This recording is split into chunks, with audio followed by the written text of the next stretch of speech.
Welcome back, everyone. Pal Ponder on Weather here. Hope everyone out there is enjoying your weekend. We've got a lot to cover in this update, so we're going to get right to it and start off with the satellite picture this morning. You can see out off the west coast, it's starting to dry out after that 22-day deluge out there. But it's all about the heavier snows across southeastern parts of Colorado into Kansas, and then the heavier rains across portions of the southeast, and some of these actually could turn severe later on this afternoon into the daytime tomorrow. But as we head into Tuesday, we're going to be starting to see this dynamic low pressure center really bottoming out there down towards New Mexico and far west Texas. That's going to be turned negatively tilted trough, and out ahead of it, we've got some strong to severe thunderstorms across the southeast that we're going to have to be concerned about. But some heavier rains are going to be breaking out across Texas into Oklahoma. That will transfer into some snow across those regions as this continues to lift off into the northeast. And then as we get deeper into next week, we had the polar vortex that was displaced back on January the 8th. And that Arctic air has continued to build up there in Greenland. By the time we get into late next week, that's going to be filtering down into Canada there with those 20 to 30 degrees below zero temperatures, and that actually starts to enter the lower 48. And then we take it beyond that.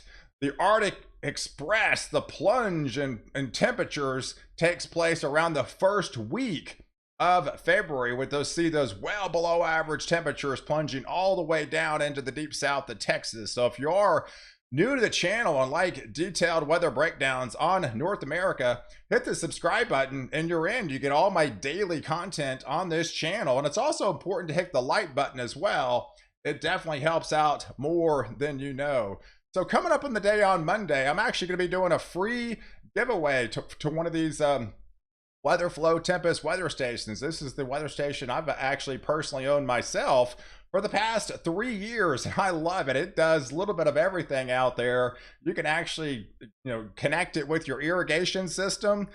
You can actually have multiple apps on the same device, and it's all solar. That's the good thing about it. It only takes about 10 minutes to install, so it's kind of a set it and forget it. And it's got this nice app to download and track the data. So but stay tuned for Monday. I am going to be giving one of these away for free. If you'd like to purchase one now at a discount, I'll definitely have the link below so you can order one. So let's take a look at the overall snowfall for the last 72 hours. And we had some pretty good snows across portions of Colorado. I know Denver got up to about 9 inches for them. Portions of Nebraska got about over a foot of snow. But what you'll notice with this next snowstorm, it'll drop a little bit further south, and then the one coming behind that will drop even further south than that. So let's break down the details and take a look at the next 48 hours on the HRRR guidance of the snowfall, where it's going to be taking place between now and Monday morning. So you can see sporadic snow showers across the Intermountain West, but there's the snowstorm that they're dealing with right now in southeastern Colorado and portions of Kansas, with a pretty good swath of some heavier snows, 4 to 6, and some isolated amounts of 8 inches is definitely not out of the question over the next 24 to 48 hours. And as we continue to move through across the east, that'll be your snow swath for the next 48 hours through portions of Missouri, through the Ohio Valley. You can see you got some decent amounts with 2 to 3 inches of snow in portions of Ohio, northern portions of Pennsylvania, getting into upstate New York. A little bit heavier amounts as you swing through Massachusetts, getting into Vermont, New Hampshire, and southern portions of Maine there. But then further to the south, it's all about the heavier rains. That's where they're dealing with the stronger storms. And like I mentioned, some of those could be on the severe side. And notice the training type features of these cells. Yeah, some of these could actually overperform and really dump some flooding rains down there in southern portions of Georgia, especially into the Florida panhandle. So definitely be on high alert. And some of these could have some gustier winds to them as well, and a little bit some nickel to quarter size hail at times.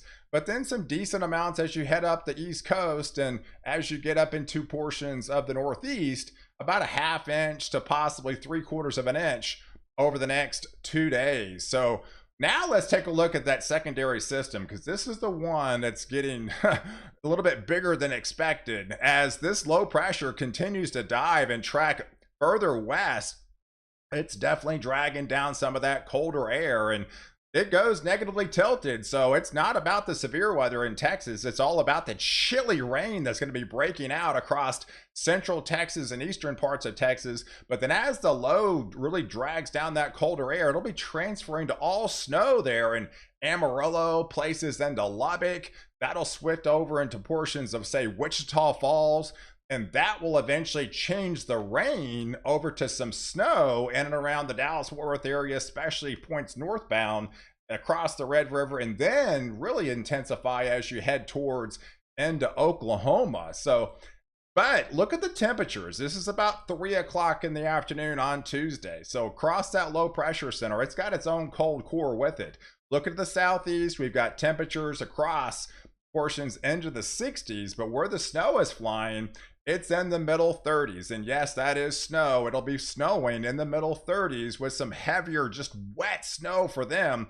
It starts off as all rain in and around, say the Dallas-Fort Worth area. But as we get into the afternoon, that time frame, it definitely appears that all that rain will be transferring over to kind of a wet snow in that regions, and then eventually head into portions of Oklahoma as well. So if we expand the view and take you through the rest of the afternoon, getting into the nighttime hour on Tuesday, you can see that snow swath changing from that rain to that snow in and around the Dallas-Fort Worth area, Wichita Falls, but especially into Oklahoma with some very heavy snow really breaking out.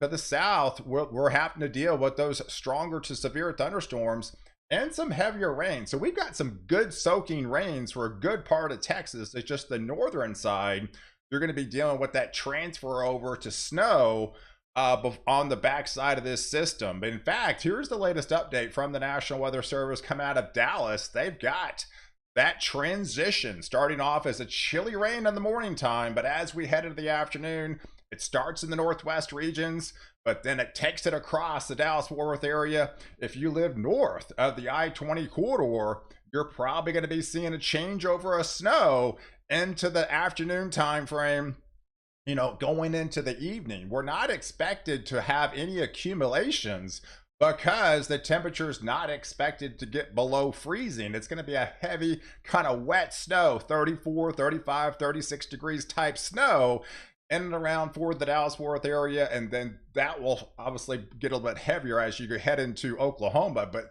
further to the south, it's just all about the storms. I mean, you've been dealing with these severe weather. You've been in the warm sector. This is unfortunately the 4th week in a row. This is 4 days out, guys. We're already looking at a slight risk. So yeah, those probably going to be pretty intense by the time they actually get here into portions of New Orleans, back into Mobile, and portions of the Florida Panhandle, the southern portions of Alabama again. So deeply to the far south regions where there are in the warm sector, you got to be a little higher to dew points. But yeah, unfortunately, we're talking about all 3 modes of severe weather are definitely on the table. So if we expand the view and take a look at the precipitation between now and Thursday, so this accounts for those 2 storms.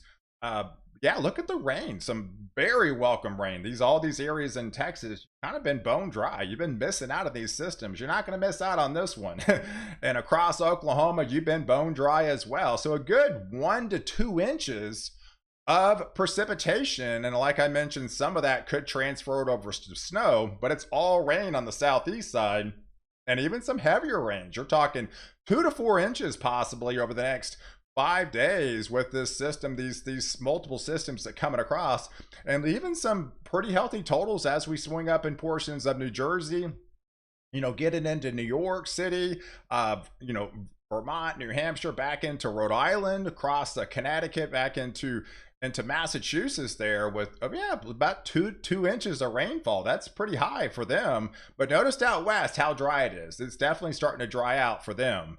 But let's take a look at some of these, potential snowfall totals. As I showed you the liquid precipitation, but some of this could fall in the form of snow. And this is a pretty good swath for southern snow down here in the eastern portions of New Mexico, getting into the Texas Panhandle, points westbound into, say, Lubbock. coming across into the Wichita Falls area. That demarcation line from the National Weather Service is about I-20 corridor, but especially as you head northbound towards the Red River, getting into the Oklahoma City area, points into Tulsa, Norman, Oklahoma, those areas could pick up some healthy totals. I think it kind of clips Texarkana, doesn't really hit, Shreveport areas, but as we get into Arkansas, yeah, we got some decent amounts coming up on the day on Tuesday, heading into Tuesday night, and that swings across into portions of Missouri. So that will continue to lift across the Northeast and then dumps a pretty healthy swath of snow. All these areas in blue, yeah, you're looking at 5 to 7 inches across Missouri, portions of Illinois there, Indiana, Ohio, into Kentucky. So this is the combination compounding of what you're actually going to see in Ohio. This is additional snow into Ohio, and some pretty decent totals down here, up here into Pennsylvania, getting them to upstate New York, into Massachusetts, heading into Vermont, New Hampshire, and the southern portions of Michigan there. And then look at the temperatures as we head into next weekend. So this is the first initial stage of that polar vortex that we've been talking about. It's been dangerously cold up there in Greenland, but by the time we get to next weekend, we're going to start to see that really kind of that polar lobe of that polar vortex really start filtering and dropping southbound, headed into predominantly a good chunk of Canada.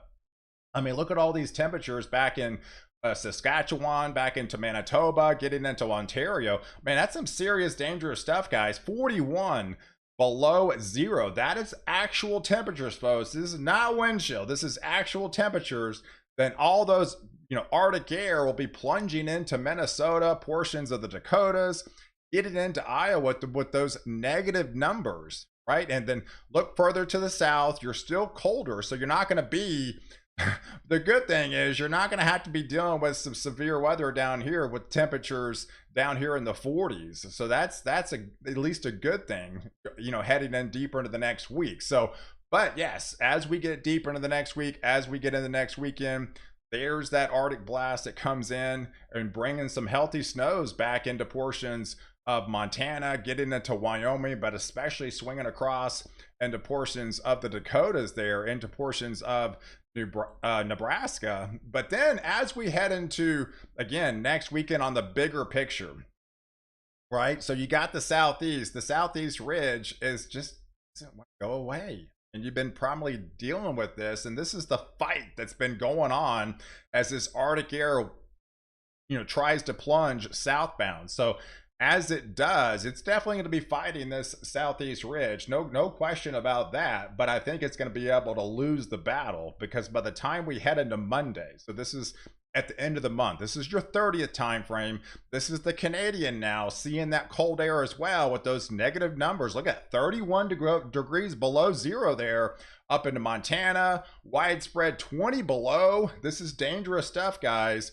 And then heading into those negative numbers, dropping all the way down into Kansas by then. So this won't be until the end of the month. So it just shows you the progression of this Arctic air coming from Greenland, moving into Canada, but then going into the lower 48 by next weekend. And then by the 30th time frame, it really starts to take over and enter the central portions of the US. And look at the feels like temperatures by then.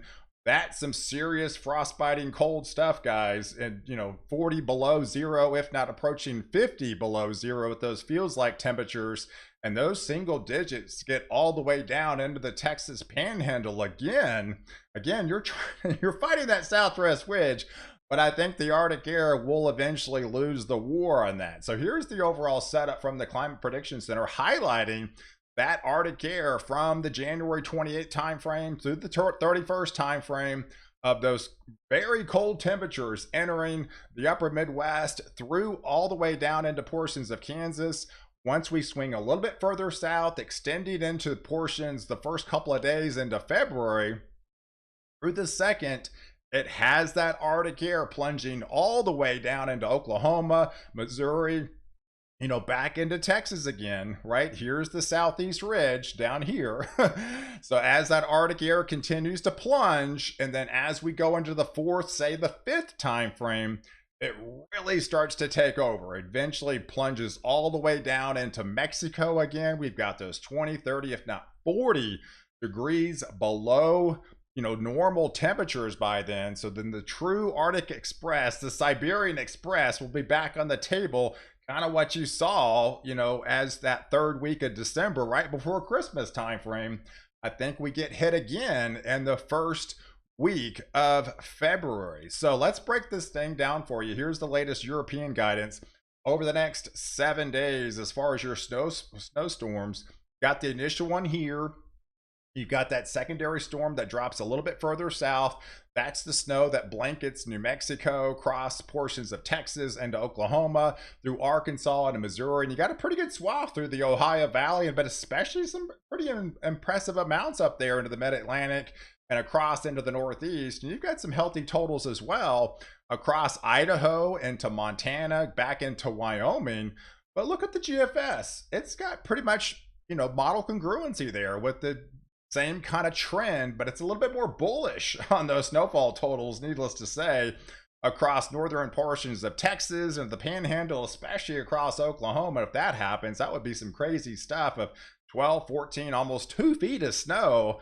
I don't quite believe it's going to be that big, but it looks to be overperforming in a lot of these areas because it's got a lot of precipitation to work with. And I think it's just going to be transferring to some of these heavy, just kind of wet snows in a lot of these areas, swinging across Oklahoma into Arkansas through Missouri. Really good swath of where they've been, kind of in a snow drought up here into the Ohio Valley area and across into the Northeast and heading up into, portions of the mid-Atlantic. Definitely some decent, healthy totals. So, hey guys, I appreciate you guys watching. If you like this video, definitely hit the subscribe button. Please follow me on Twitter, Instagram, and Facebook as well. I definitely update on those platforms.